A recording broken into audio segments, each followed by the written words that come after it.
We should be good to go. And I could not be more excited for this live stream. We have not done this in a very long time, but we are going to be getting a 2022 fantasy football draft going underway. This is going to be a real money draft. We have had Devontae Adams, Tyreek Hill, Russell Wilson changing teams. So much more that we are going to have to be looking at. So much that we are going to be talking about. Interested to see where Tua Tagovailoa goes in this draft, because we've had a lot of people telling me I'm too low on Tua, and I'll definitely be willing to check it out and see where y'all actually value him. And as I set this up right now, as I get this link out to y'all, please, if you have not done so already, you know what I'm going to ask from you. Go down there, drop a like on this live stream. We are going to be live streaming these very often. I wanted to wait until after free agency, because I know if we were making these, say, at the beginning of March, I mean, all those live streams, they wouldn't really help us that much with how we would prepare for the 2022 season. Of course, I was doing them on my own. Of course, I have fun doing them, but I wanted to help everyone get prepared for this upcoming year. So let's go through. Let me send this link out in the live chat right now if anybody wants to come out here and begin drafting with us. We are going to be drafting in a 12-team, one quarterback league. Now, y'all know Underdog Fantasy currently has contests where there are $100,000 up to the top. It's a tournament style draft. I don't really want to do that, because right now their contest offering is going to be super flex. And I promise you, we are going to be going through and looking at a couple different things through this offseason, such as Superflex, such as their rookies and second-year player-only drafts.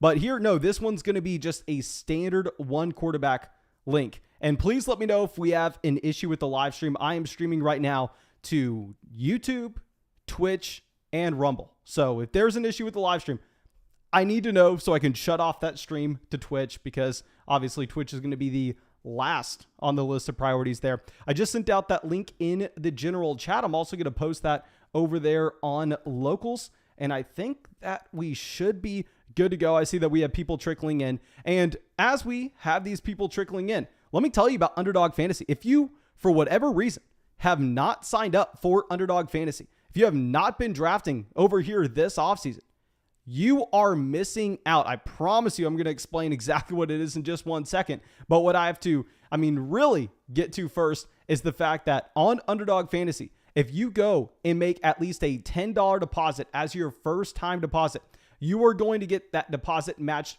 dollar for dollar up to $100 with promo code FLOCK. Not only are you going to get that deposit matched dollar for dollar up to promo code FLOCK, up to $100 with promo code FLOCK. But at the same time, you are going to get a month-long access to our premium content over there on Locals. And you are going to get our in-depth Dynasty research book. Even if you don't play Dynasty, it's going to be very useful for you to understand these rookies coming in, understanding those hit rates based on different positions in the draft. Also, players with where they fall off in different age groups. If you're playing in a Superflex League, if you're playing in a tight end premium format, it's going to be useful for you as well. Of course, you can find the link to Underdog Fantasy in the description of this video, and you can also find that link down there in the live chat.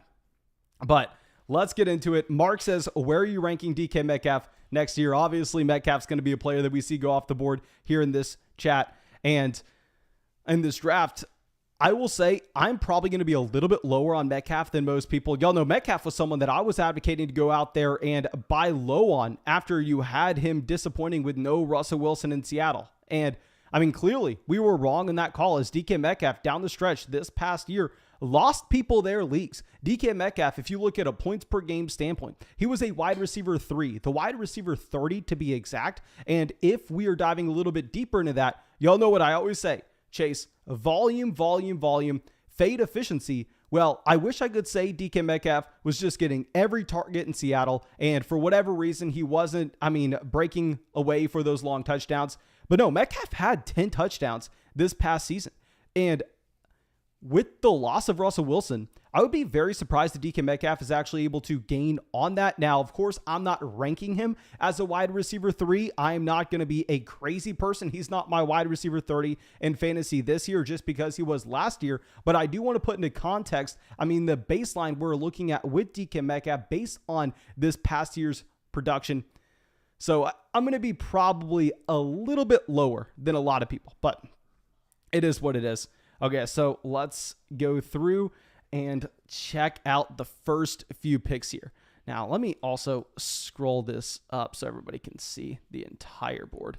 Let me know if that looks better for everybody. But you got Jonathan Taylor, Christian McCaffrey going at the 101, the 102, Cooper Kupp at the 103. Y'all know Davante Adams was a player I was advocating for at the 103 in pretty much every single draft this past season. I mean, our favorite draft strategy, Davante Adams in the first, Joe Mixon in the second. We were hitting that over and over and over again. I was even taking Davante Adams over Derrick Henry, and of course, that looked idiotic when we were 8 weeks in and Derrick Henry was the running back 1 in fantasy. We got lucky that Derrick Henry went down for the year. But this season, I am completely fine. If you look at Cooper Kupp with what he did last year with the volume that he had in Los Angeles, and I don't think Allen Robinson is going to be taking that much away from Cooper Kupp, especially if you consider the fact that Robert Woods and Odell Beckham Jr., had a decent amount of production this past season. I could easily see the argument in this format in particular, where you were starting 3 wide receivers every single week at the minimum to go out there and take Cooper Kupp at the 103. Y'all know I was of the opinion at the beginning of the offseason in these best ball drafts that we needed to be hammering running back over and over and over again. Now it's a little bit of a different situation. And I know we have Davante Adams, Tyreek Hill as the best players available according to ADP. I can't do it. The step down from Aaron Rodgers to Derek Carr, the step down from Patrick Mahomes to Tua Tagovailoa. Also, with aging receivers, Tyreek Hill, 28 this upcoming season. Davante Adams, will be 30 at the end of the year.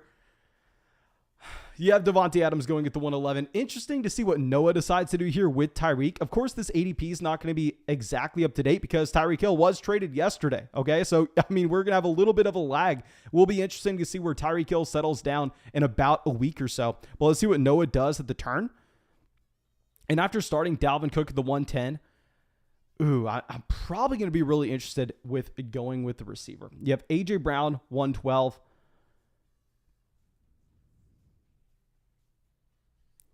Come on. I don't even know what we're looking for. This is my first draft since free agency. We have Tom Brady coming back as well. Obviously, that's going to be throwing a wrench into things. Joe Mixon goes to the 201. I'm surprised to see Mixon's ADP actually be lower than someone like Deebo Samuel, to be completely honest, especially knowing where the dynasty community currently has the expectations for Joe Mixon this upcoming season. Okay, so I'll tell you. Okay, I think we have a large enough lag on the stream. I'm not taking Tyreek Hill at the 203 if he falls. So you have DeAndre Swift at the 202.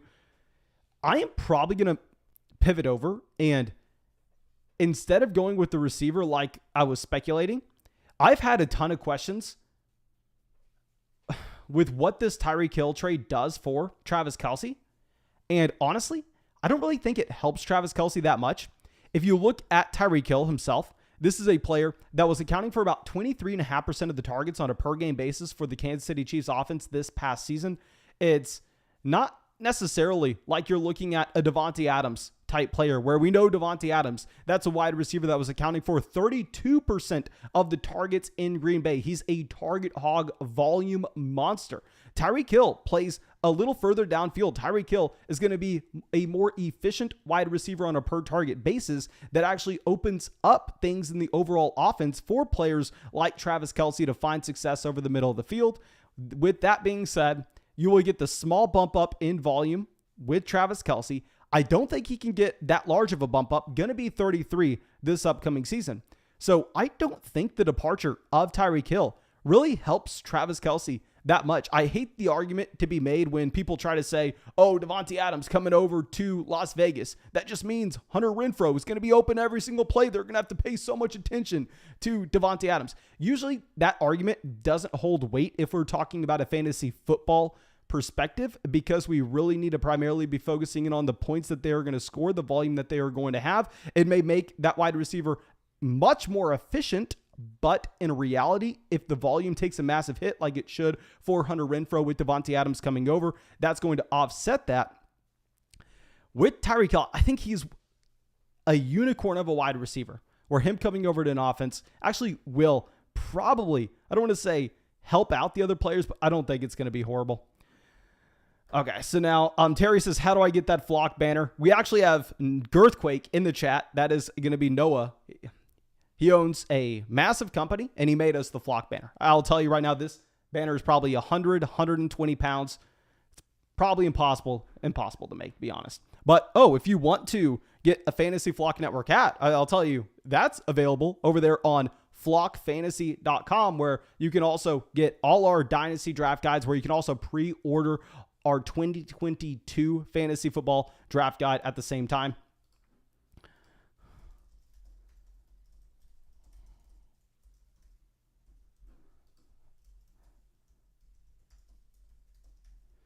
Okay, so you have Tyreek at the 211. You have DK Metcalf at the 212. I can't get behind Metcalf at the 212.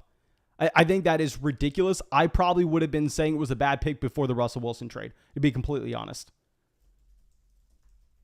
Okay, and let me give a quick disclaimer. If you are new to Underdog Fantasy, if you don't know exactly what we are doing here, first off, shame on you. I don't know if you've been living under a rock, but this is going to be best ball fantasy. So we are drafting a team right now. I am not going to have to submit the starting lineup for this team during the season. I'm going to be able to instead focus in on the teams that I really have a ton of money on, those high stakes redraft teams. And at the end of every single week, our automatic best starting lineup will be submitted for us. So if you drafted someone like Deshaun Jackson in past years and he was sitting at the very bottom of the bench, you didn't have to try to figure out when he was going to go for 120 yards. Instead, he just slides into your starting lineup when he has those massive spike weeks. A player very similar to that in these drafts will be Will Fuller. And because you don't have to submit your starting lineup, and also you don't have a waiver wire, this is a $5 draft here. So if you just do some quick math, if you go deposit $50 on Underdog Fantasy, use promo code FLOCK, they'll add $50 into your account. You can go out there and get into 20 fantasy drafts. I mean, anytime you are bored, anytime you're at the DMV looking to burn an hour, hop into a fantasy football draft. We're going to be live streaming these every single week going forward, trying to get as many drafts with y'all going. And of course, when you sign up, use promo code FLOCK. Make sure you use promo code FLOCK so you get all those added benefits that we already talked about. Okay, so let's look at DK Metcalf here at the 212.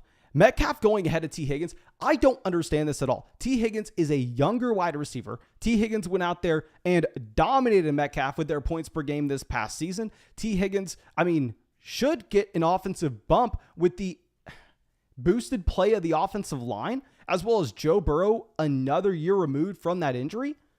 And all of a sudden, DK Metcalf is going ahead of him in fantasy despite finishing behind him last year. Give me T. Higgins over DK Metcalf every single day of the week. Now we are on the clock. We have Mahomes falling.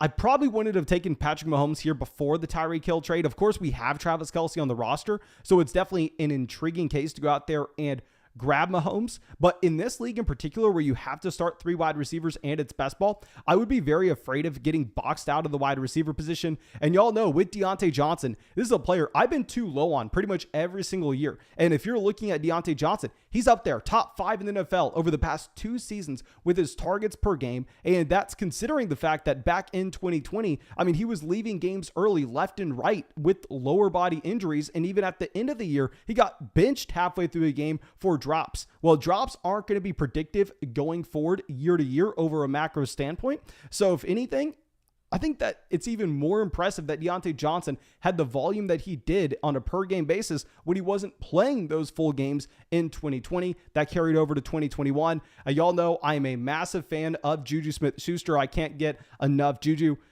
But I probably just have to take my L and start drafting Deontay Johnson highly again. Darren Waller going to be a player that I really think the presence of Davante Adams is going to eat into Darren Waller. I actually was probably going to be saying to buy low on Waller in drafts this offseason. But after the Davante Adams trade, Adams is out there getting 32% of his team's target share. Now, I don't love this pick by any means.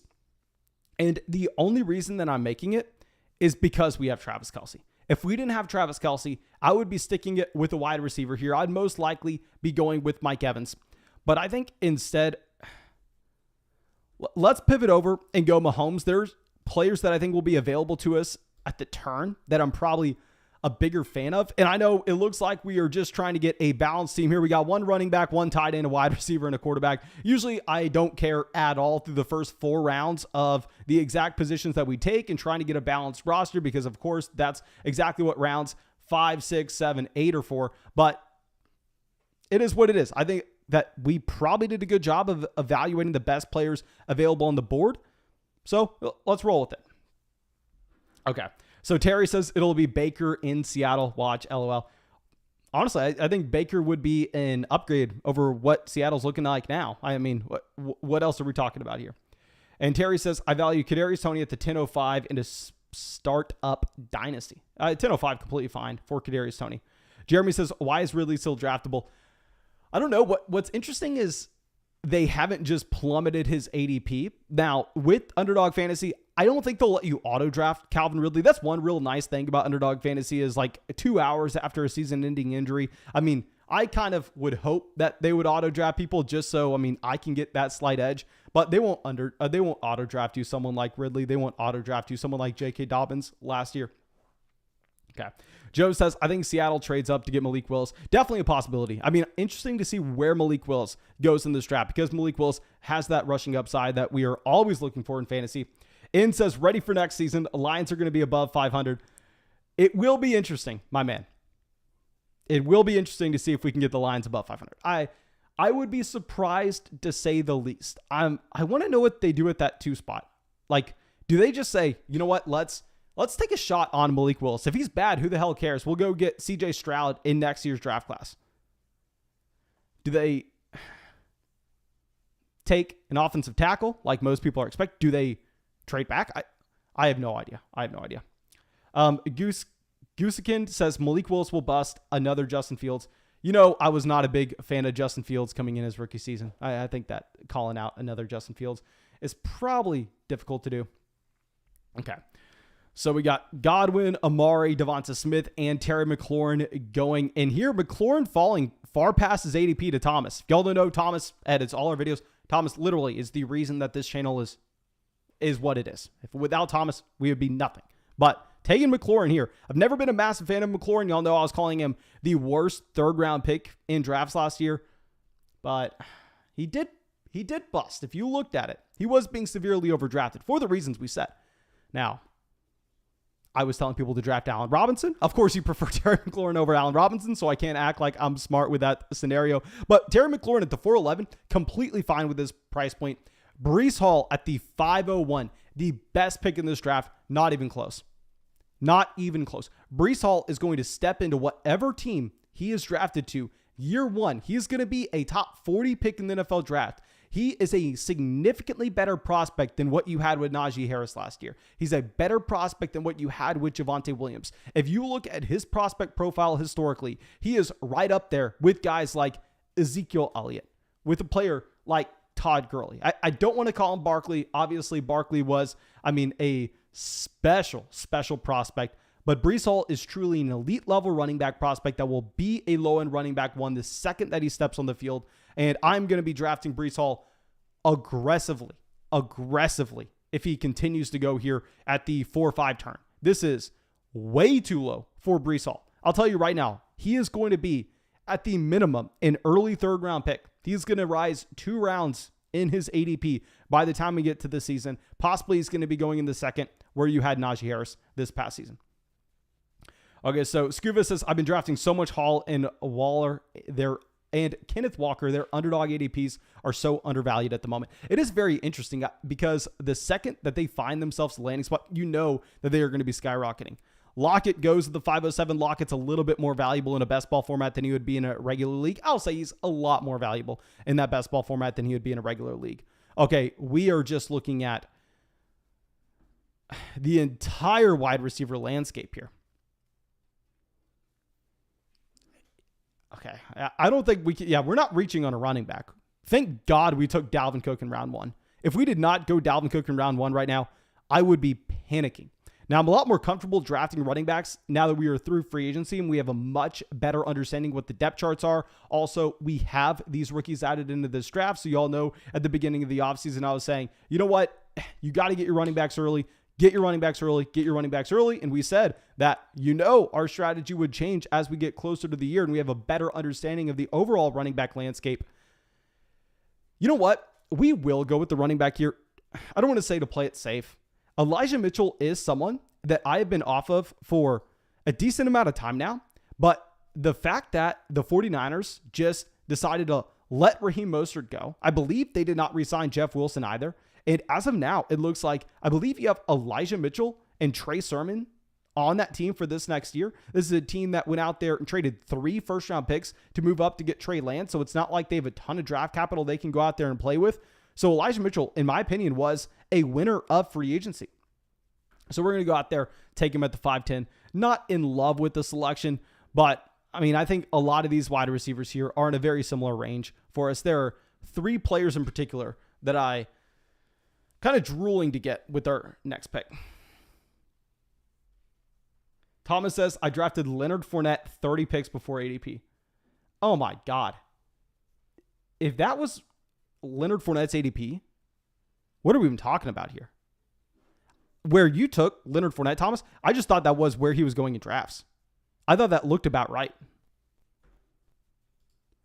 Okay, so now hopping in, the best value on the board, not even close, is going to be Amara St. Brown. This is another player I was actually saying in Dynasty in particular to go out there and sell high on.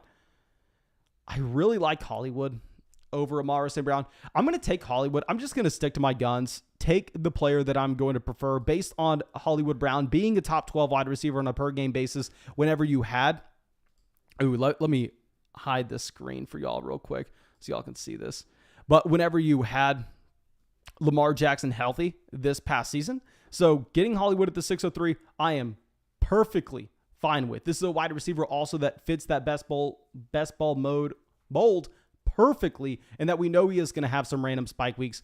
Amara St. Brown goes to the 605. Wasn't a big fan of Amara St. Brown because I was slightly concerned that they were going to go out there and pay to get one of those veteran wide receivers because they had a ton of cap space. I didn't want them to go out there and sign an in-division wide receiver in Allen Robinson. And then all of a sudden, Amara St. Brown was not only competing for targets with TJ Hawkinson, DeAndre Swift, which both had injuries at the end of last season when Amara St. Brown emerged as a wide receiver 1 in that offense, because there was nobody left. It was either throw the ball to Amara St. Brown or throw it to Khalif Raymond. Now, with DJ Chark being the wide receiver that comes in, DJ Chark, a field stretcher, not someone that's going to command a lot of volume. I actually really like getting Amara St. Brown in the middle of the 6th, as well as Michael Thomas as well. I know a lot of people are going to be off Michael Thomas here, but come on. How much of an injury discount do you actually need? Okay. So let's go through, move this down. Treylon Burks at the 609, the first rookie receiver off the board. The first rookie wide receiver. Curvat says, are we concerned with the Alvin Kamara legal situation? I wish I could provide some good insight on that, but sadly, I'm not smart enough. I'm going to have to just kind of keep my mouth shut for now. Of course, if you're split between Kamara and Nick Chubb and you don't know who you want to go with this upcoming season, using the legal situation as a tiebreaker, probably a pretty good idea.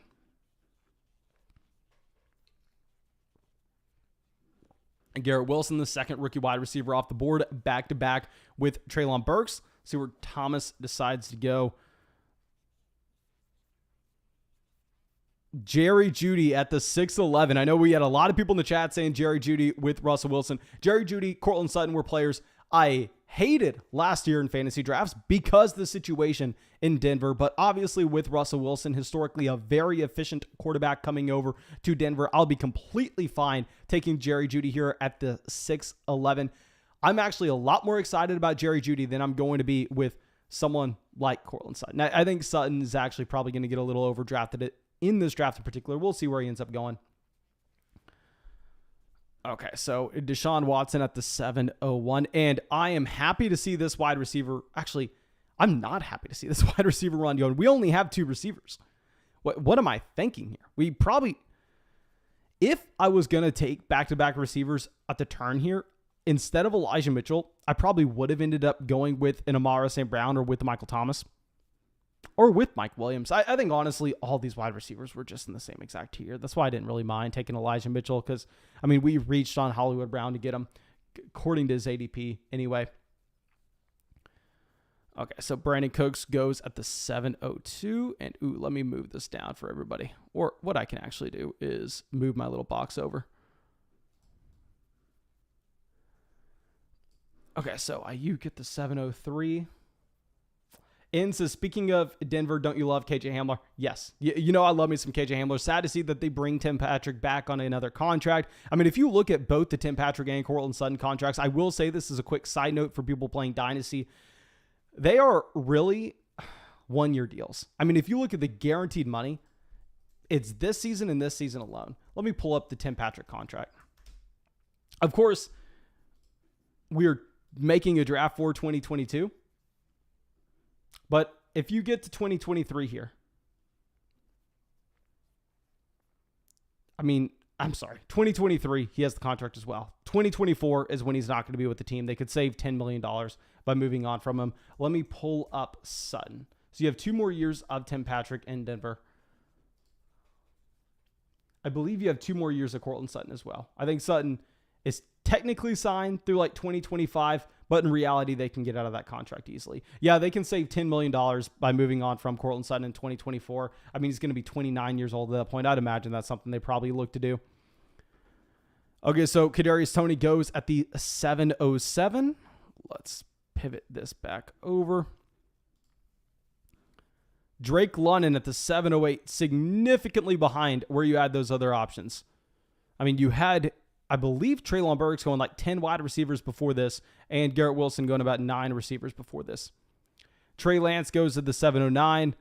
Lance would have been interesting with Elijah Mitchell. We have Mahomes. We literally just can't take another quarterback for like the next 5 rounds. We really need to be backfilling with wide receiver value.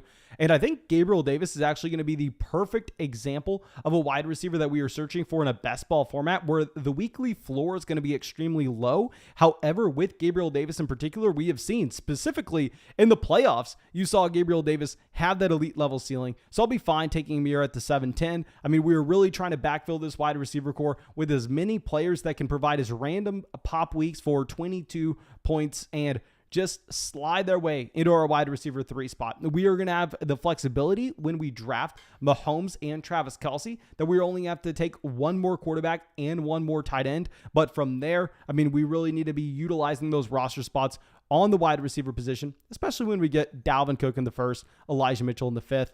Okay, so you have Kenneth Walker at the 712. If we were talking about a value standpoint, I think Kenneth Walker is definitely a much better selection over Gabriel Davis. And going back to this decision we made at the 510, this is probably something that we have to revisit. If I were to, again, pick here, I most likely would have instead gone with the receiver, whether that was Darnell Mooney, Mike Williams, Amara St. Brown, Michael Thomas. Really, all those guys are the same at this point for me. It didn't really matter. But say we go with Mike Williams and Kenneth Walker. What Noah got here, I think is significantly better than what we came away with a combination of Elijah Mitchell and Gabriel Davis. Okay, so now I'm probably going to make a fraud selection. As I just made a video talking about the fact that people need to dramatically lower their expectations with Hunter Renfrow, that he is now a low-end wide receiver 3 over there in Las Vegas. But we just need a receiver here. We need a receiver. He's 20 picks behind his ADP. I think in most drafts, when you see Hunter Renfrow go here in this tier, guys like Garrett Wilson, Treylon Burks, it's going to be egregious. But if he's fallen 20 picks behind his ADP and we are desperate for a receiver and we just need as many of these guys that can have random spike weeks as possible, we'll grab Hunter Renfrow.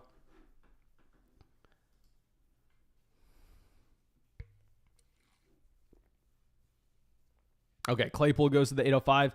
Jan takes Javonte Williams, Alvin Kamara in the 1st and 2nd, and then goes 6 wide receivers straight. Just hoarding the wide receiver position. Keep in mind, this is a best ball format. best ball format. So he's going to get a ton of points out of those wide receivers. 100%. Okay, so it's your boy goes Michael Gallup at the 806. Really like the potential for Michael Gallup this upcoming season. The issue is, especially in these private drafts where there's not going to be a tournament at the end of the year for the fantasy football playoffs. I've talked about this before, but it's very difficult to go out there and draft those players that suffered a significant injury at the very end of the season. I believe Gallup tore his ACL, in like week 14? Sometime around then. If you look at a timetable for Michael Gallup, I would be shocked if he was ready for training camp, if he was ready for the preseason. I mean, he's probably going to be rehabbing that all the way to the start of the year. Okay, so you have Chris Olave going into 809, exactly 2 rounds behind Treylon Burks. Have we taken a single rookie in this draft? Am I the old head here that hasn't taken a rookie, despite nonstop looking at these rookies over and over and over again? Christian Kirk at the 810. Okay. Good thing we have gone 3 wide receivers in a row, though, because if you look at these 3 rounds, so 3 rounds, 36 total players. You've had 3 guys in round 6, not from the receiver position. You've had 6 players in round 7, 3 players in round 8.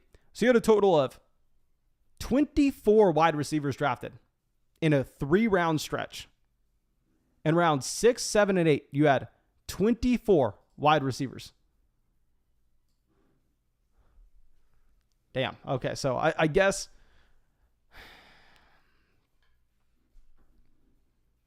Tyler Boyd, yeah, thank God we got the receivers off the board. I mean, I think we're still a little bit behind the 8 ball. I mean, we only have 4 options. I mean, if you're looking at some other teams in the league, a lot of other teams have more than us. We are going to be able to take some extra shots near the end, though, just because we save those roster spots. And let me remind everyone, we are going to be doing this very, very often. So if you want to get into draft with us, if you want a month-long access of our premium content over there on Locals, if you want our in-depth, over 100 pages dynasty research book, which will help you out, probably not in best ball drafts, but it will definitely help you out in your 2022 leagues as well. Make sure you go to Underdog Fantasy through the link in the description, through the link in the live chat, and use promo code FLOCK. And when you make your first deposit, not only will you get all that, but they'll also match it dollar for dollar up to $100.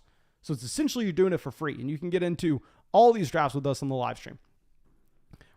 I promise you, we're probably going to be doing 6-hour live streams the month leading up until the season. Like, we are going to be going crazy with live streams this year. Okay. So Jarvis Landry without a team goes to the 905. Really tells you the overall landscape of the wide receiver position. And dear God, looks like we may end up taking a quarterback here. I know we have Mahomes. I know we said we weren't going to draft another for 5 rounds. Rodgers has to be falling with his ADP, considering the trade away of Devontae Adams. And as of now, it looks like Allen Lazard is Aaron Rodgers' wide receiver 1. Of course, that's not going to last to the start of the season, but still, it is noteworthy to say the least. I wish you had Cordell Patterson with running back and wide receiver eligibility here. If he did, he would be the easiest pick on the planet. The issue with this tier of quarterbacks is we really don't have the potential to stack any one of these options. And we also have Mahomes. Like, these guys are good values. I think Jalen Hurts is the perfect player to take at the quarterback position if you're not needing a stack, given the fact that the majority of Jalen Hurts' production is going to come from running the ball anyway.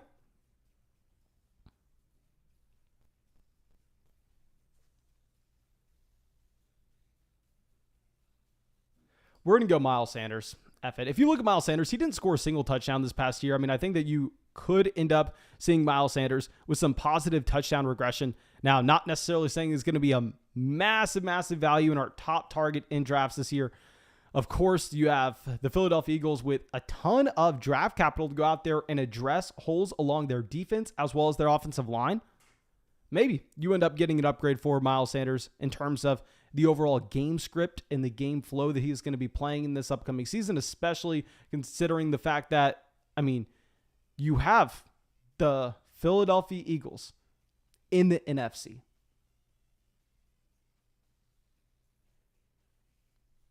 How many good teams are there currently in the NFC?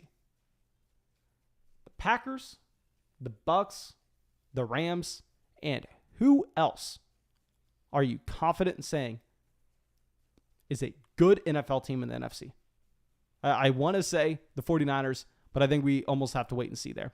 Okay, so you have Jalen Hurts at the 10-01. One thing I was debating is, could we have gone with Jalen Hurts at the 9-10 and gotten Miles Sanders back at the 10-03? That would have been a pseudo stack that we could have built some correlation in. It is what it is. That ends up not working out. Okay, so now let's pull this back up. Jacoby Myers at the 10-02. We have Kelsey, so I like the value on Freiermuth, especially with no Juju Smith-Schuster this upcoming season and the addition of Trubisky. I don't think we can do it. For a best ball format, y'all know I was laughing at his ADP and where he was being drafted at the beginning of the offseason. But let's go Cordell Patterson here. I think we're going to go with a slim running back build. We're most likely just going to end up having to hammer about 7 wide receivers from here on out. Like, we are going to be drafting a ridiculous amount of receivers, but Patterson does have that that spike week appeal that we are looking for. Terry says, think Jalen Reagor can bounce back to his real potential, or is he just dead now? Jalen Reagor's just dead. I mean, it's not like Reagor has the excuse, I've been injured over the past 2 years. I can't wait to get on the field. He's had the opportunity to get on the field. I mean, his rookie season, Travis Fulgham was playing over him. Y'all remember Travis Fulgham? I know JN remembers Travis Fulgham. JN says he hates us for going Cordell Patterson. My friend, I hate you for taking 6 receivers in a row on us. Gooskin says, or Jalen Reagor was never alive. Yeah, Jalen Reagor's dead in the water. I'm sorry to say it. Stafford goes to the 10-06. We need to see quarterbacks. We need to see tight ends going off the board and running backs as well. What we really need to fall to us is wide receiver. Logan Thomas goes to the 10-08. Interesting to see Logan Thomas go ahead of Pat Freiermuth. I cannot get behind that. Zach Ertz at the 10-09. Thank God we're getting some tight ends off the board. Okay, let me scroll up for anybody just now joining this draft. Okay, so here we are drafting from the 110. If there was a single pick that I could jump in a time machine and go change, it would be this Elijah Mitchell selection at the 510. I think here with Elijah Mitchell, we should have instead gone with the receiver. Any of Darnell Mooney, Mike Williams, Amara St. Brown, Michael Thomas would have been just fine. Knowing the running back value that was going to fall to us later on, I was not expecting 24 wide receivers to go off the board in a span of 3 rounds 6, 7, and 8. We were, I want to say, lucky to be able to get 2 wide receivers in that range. You have Odell, Kenny Golladay, Will Fuller going off the board here in the middle of the 10th. I'm honestly fine with those guys going off the board. Guskin says, Jalen Hurts runs in half the touchdowns in Philly. Yes, but that is definitely a small sample thing. You should expect that Jalen Hurts definitely has a higher rushing touchdown percentage for his own offense compared to most other quarterbacks. But I think it's very hard to project Miles Sanders not scoring a touchdown this upcoming season based on the volume that he had last year. And I believe they also have let go of Jordan Howard as well as Boston Scott. Okay, so now you got Tua Tagovailoa going at the 11-11. Okay, so War Rocket is loading up on quarterbacks that obviously are surging in value. You got Tua and Deshaun Watson on the same roster. Here you have Tua, I believe, going ahead of Tom Brady. Please, someone correct me if I'm mistaken. But I believe Brady's not off the board and Tua currently is. Jimmy Chong says Boston Scott resigned. Thank you for letting me know that. I did not know. Let me pull that up and see the contract that he got. So I know that at one point they were projected to only have Kenneth Gainwell and Miles Sanders on the books. Yeah, so Boston Scott re-signed. He has $1.1 million guaranteed for this upcoming season. He signed to a 1-year deal. Tom Brady goes to the 11-04.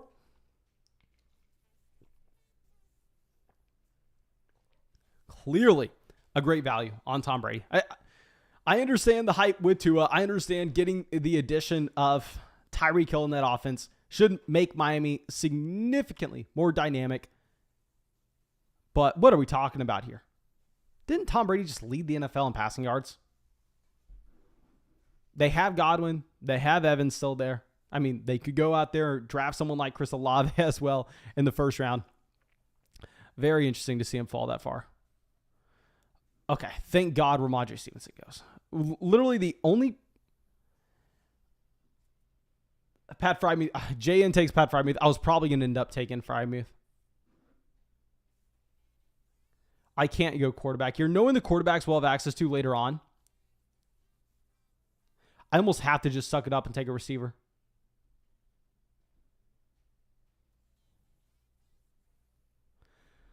Unless we want to go Fant.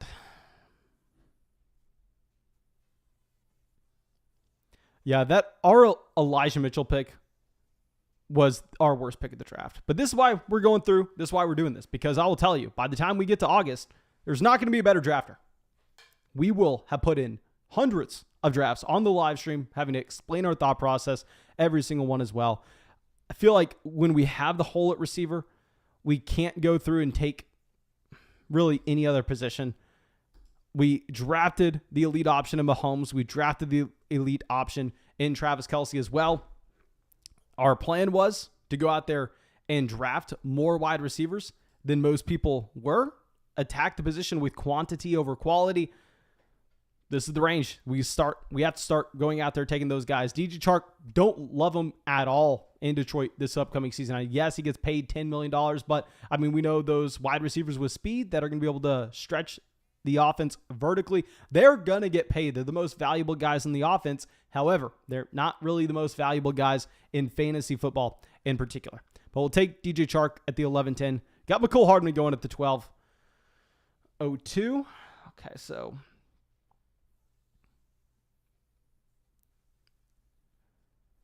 obviously these wide receivers are gross.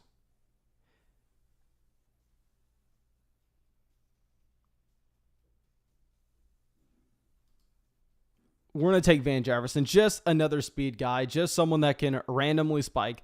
That Van Jefferson selection really comes down to, do you get Odell Beckham Jr. signing?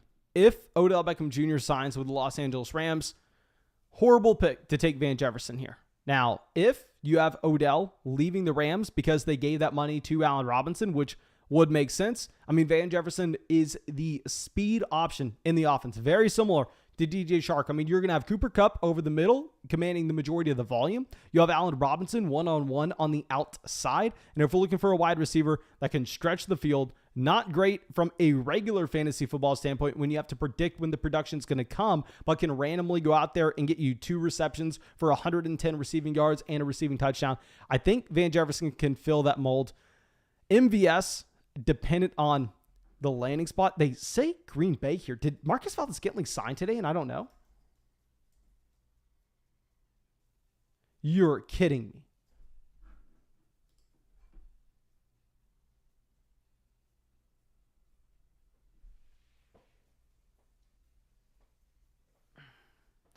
Four hours ago, I was at the gym 4 hours ago, so did not have my phone on me. Marcus Valdes-Scantling signed a 3-year deal. Marcus Valdes-Scantling is literally just a better version of Van Jefferson and a better offense, and we have the Kansas City Chiefs stack. It's your boy absolutely killed this pick, especially for this format. This is embarrassing that I took DJ Chark, that I took Van Jefferson over Marcus Valdes-Scantling. For our roster in particular, it is laughable how much better of an option MVS would have been. MVS is if I was having to make overall rankings, I would have MVS on the Kansas City Chiefs over Chark, over Van Jefferson. Not to mention we have Mahomes. That is just embarrassing. Great pick by It's Your Boy. Great pick. Oh my gosh. That is brutal. Thomas says, not your fault. MVS was 180 in the ADP. Maybe we need to scroll through and check out the ADP a little bit more in depth. But oh my gosh, that is such a nice pick. Even if I saw MVS down there at 180, I wasn't taking. I thought MVS was still a free agent. I didn't realize that Marcus Valdes-Scantling had signed to the Chiefs. That is a perfect fit as well to go through and fill that Tyreek Hill whole. Not saying he's anything close to the talent of Tyreek Hill, but you know he is dynamic. You know he has the speed. You know he has the week-to-week ceiling we're looking for. Okay, so Malik Willis goes to the 1304. Great pick with Malik Willis. I don't know if I love it when you're taking Lawrence at the 1209 with a 3-quarterback build here. It is what it is. Pickens to the 1302. I mean, Thomas here killing the draft with George Pickens. I mean, in the same round as Antonio Brown and KJ Osborne. Great pick on George Pickens. Okay. Let me go through, pull up this ADP list, guys. Dear God. Usually, this ADP list is so efficient. But I guess because, I mean, the volume of drafts isn't crazy right now. We probably got to be double checking these.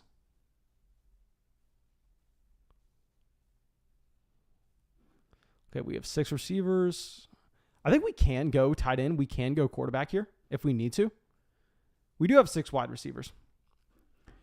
The teams between us, everybody has 2 quarterbacks. Dak and Carr, Kyler and Jalen Hurts. Yeah, so I don't think we'd have to be worried about a team between us taking quarterback. So say if I really wanted Ryan Tannehill here, I wouldn't take Tannehill. I would actually just wait to get him at the 1403. Mac Jones goes to the 1309. Tannehill is a very good value on the board if we're looking at the quarterbacks that are left. I just don't necessarily think we have to go there. He's fallen 40 picks with where his ADP is. Obviously, his ADP was back when he was in Denver. But we're taking Noah Fant here at the 1310 to get Noah Fant after Tyler Higbee, to get him after Hunter Henry. I understand that Noah Fant definitely trading in the wrong direction whenever he was treated as a throw-in in the deal with Russell Wilson. Really shows us what the Denver Broncos thought about him. Maybe it speaks a little bit more on what they thought about Albert O, but I'm completely fine getting Noah Fant here. It would be different if I was comfortable waiting on Irv Smith Jr. to make it back to us in, say, the 15th round, but I just don't think that's really going to happen. So let's take Fant here at the 1310. You got Jahan Dotson at the 1311. Yeah, Irv Smith Jr.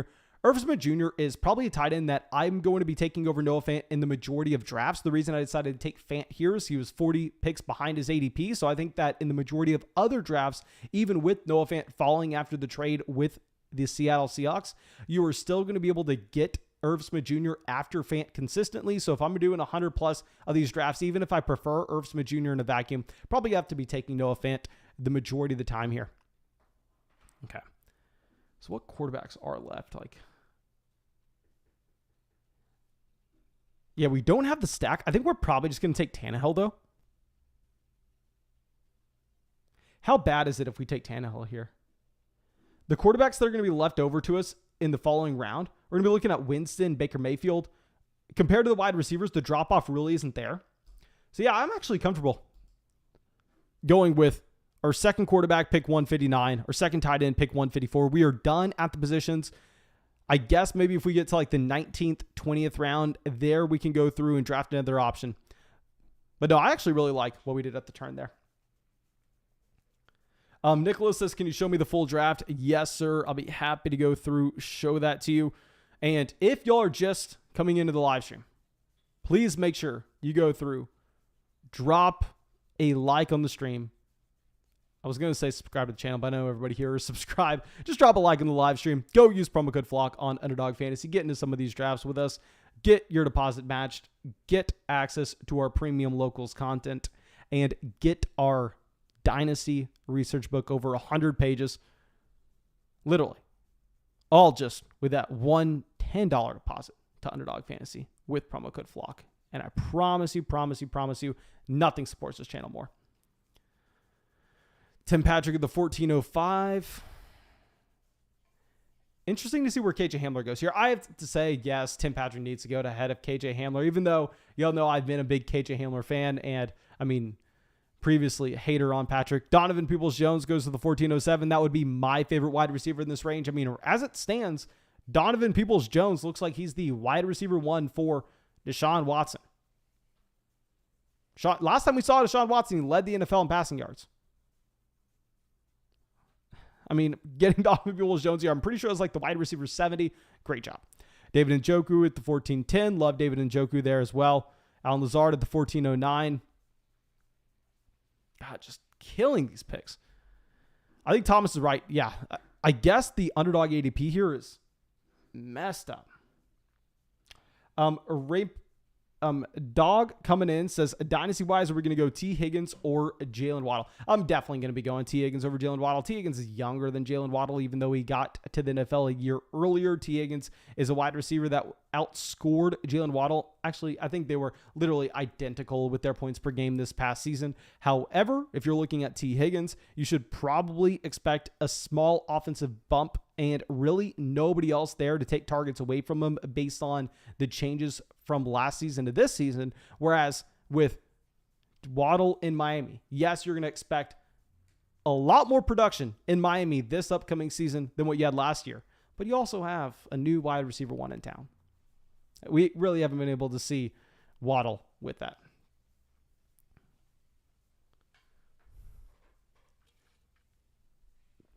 Okay, Justin Jackson at the 1503. Yeah, I think that we probably made the right call here, just taking Tannehill at the 1403. I mean, it is what it is, but if you're looking at the quarterbacks that we're going to get back to us here, we're just not going to have anybody in that tier of Tannehill. Tannehill is just going to be a consistent producer.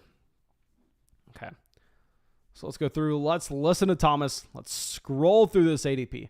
Look for any names that maybe are buried and shouldn't be.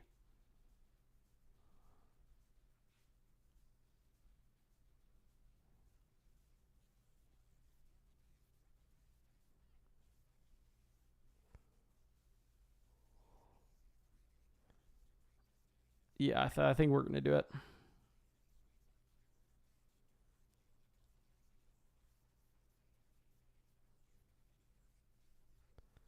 Okay, Naheem Hines goes to the 1508. Hines, perfectly fine best ball selection, as well as J.D. McKissick. I love those players in best ball in particular. In a regular format, it's kind of whatever. I could take them or leave them.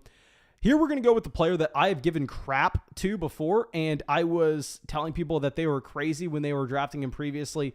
But based on the combine, based on the fact that he looks like now he's going to be a top 50 NFL draft pick, I think I just can't continue to be stubborn on this. I mean, yes, Dwayne Eskridge ran laps around him at Western Michigan back in 2020, but that was when you had Dwayne Eskridge as, I believe, a fifth-year player. Sky Moore is a second-year player. If Sky Moore is going to go in top 50 picks in the NFL draft, he's going to play snaps right away in the NFL, even if I'm not the biggest fan of him compared to where his dynasty value is in particular. I'll take him at the 15-10. JN says, if Jonathan Taylor goes down, Hines in a best ball format's great. Honestly, no, I don't agree with that whatsoever. I mean, if Jonathan Taylor goes down, nothing changes with Naheem Hines' role. I think Hines is the same player with a healthy Jonathan Taylor without a healthy Jonathan Taylor. He's never going to be going out there getting more than 15 touches in a given game, but he's a great player in best ball. Not saying anything else against that, but I'm saying I don't think you really should be looking for a Jonathan Taylor injury if you're going out there and drafting him. Okay. I think we are... Let me look up a certain contract.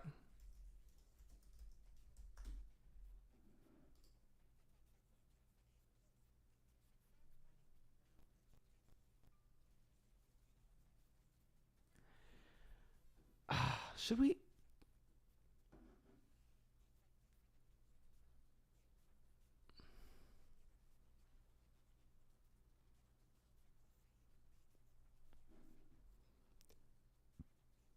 We have 7 wide receivers. I think we can pivot over to running back.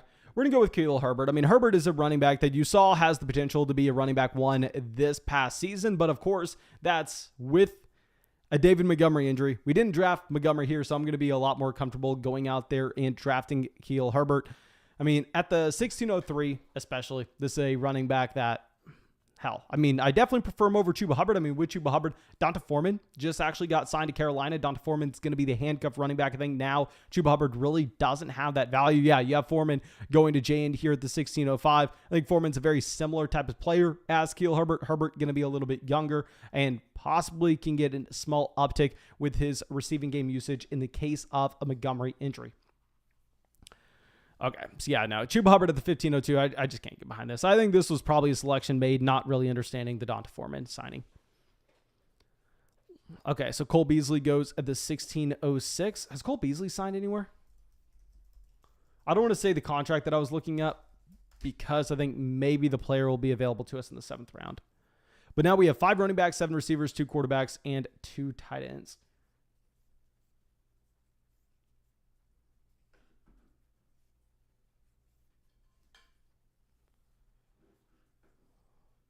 Okay, McKinnon goes to the 1609. Based on what I've been reading, it sounds like McKinnon may not be a lock to go back to Kansas City.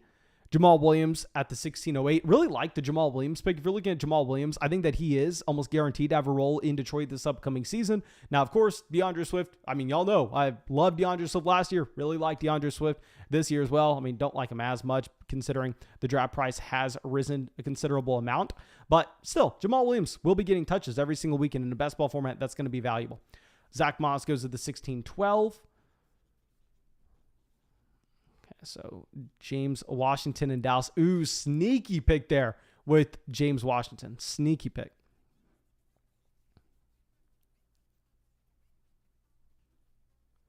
Jane says Sky Moore never played wide receiver till his freshman year in college. It's very common with a lot of players from small conferences like that. I mean, Cam Akers played quarterback in high school. He didn't play running back until he got to Florida State. I mean, that's not necessarily a crazy thing at all. Okay, so Jamison Crowder at the 1702.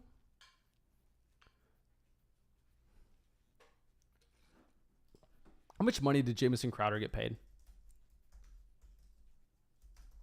I'd imagine that Crowder definitely is drawing more targets this upcoming season than McKenzie, right? I mean, Crowder only got paid $2 million. I'm surprised. I figured Jamison Crowder would draw more than that.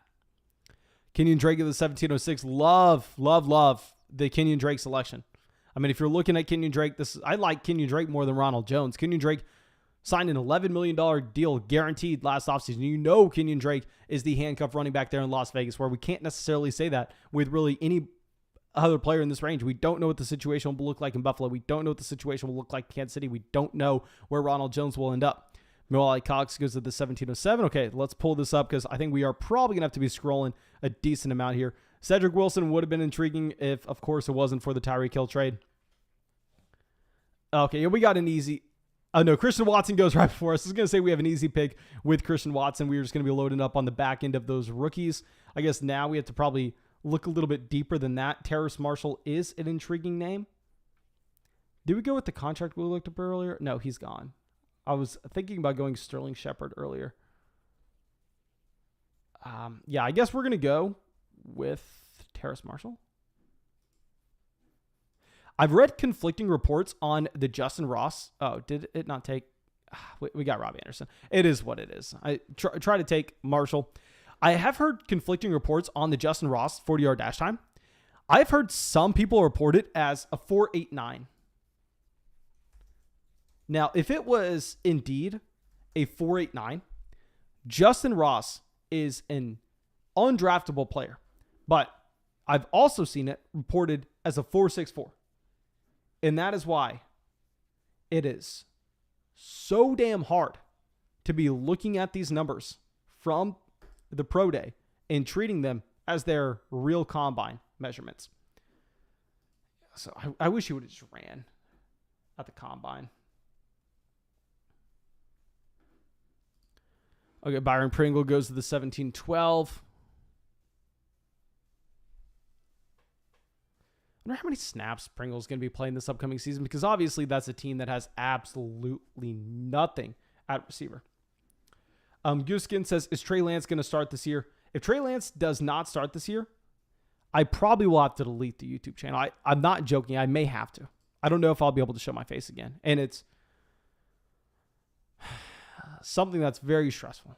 I am counting down the days until I see a Jimmy Garoppolo trade. Okay, I think we're going to take one more running back.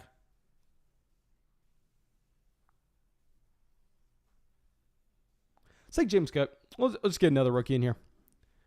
I mean, with Cook, you have a little bit of a wide range of outcomes, but I think we can take a little bit of risk when we're having him as our running back 6. I think we have safe roles with Dalvin, Elijah Mitchell, Miles Sanders, and Cordell Patterson. We have the elite premium handcuff running back with Khalil Herbert. With James Cook, we have a little bit of a wild card, but here we don't necessarily have a lot of question marks around our entire team. I think we kind of understand the players that we are going out there and getting. So I think from here, we're going to take 2 more wide receivers and then probably be done with this draft. And honestly, once we're to the point where you have James Cook, Cedric Wilson, Justin Ross going off the board, probably going to call the draft here. But I'll tell you, we're going with 2 wide receivers after this to just continue to attack the position with quantity over quality, especially at this part of the year. And I think that should be it. Of course, thank you so much for checking out our draft. I promise you, I'm going to be doing these at the minimum once a week. And if y'all are signing up for Underdog Fantasy often, if a lot of people are going out there signing up, who the hell knows? Maybe we get this going every day. It just depends on that, to be completely honest. So, of course, please go out there, drop a like on the video, go use promo code FLOCK on Underdog Fantasy. You can find the link in the description of the video. You can find the link in the live chat. Best place to go through. Make sure you use promo code FLOCK. Get your first deposit match dollar for dollar up to 100. Get our Dynasty Research book. Go out there and also get a month-long trial access to our exclusive content on Locals with extra live streams, exclusive rankings. Get into a Dynasty League with us while you're over there. I think that should be it. Of course, thank you all so much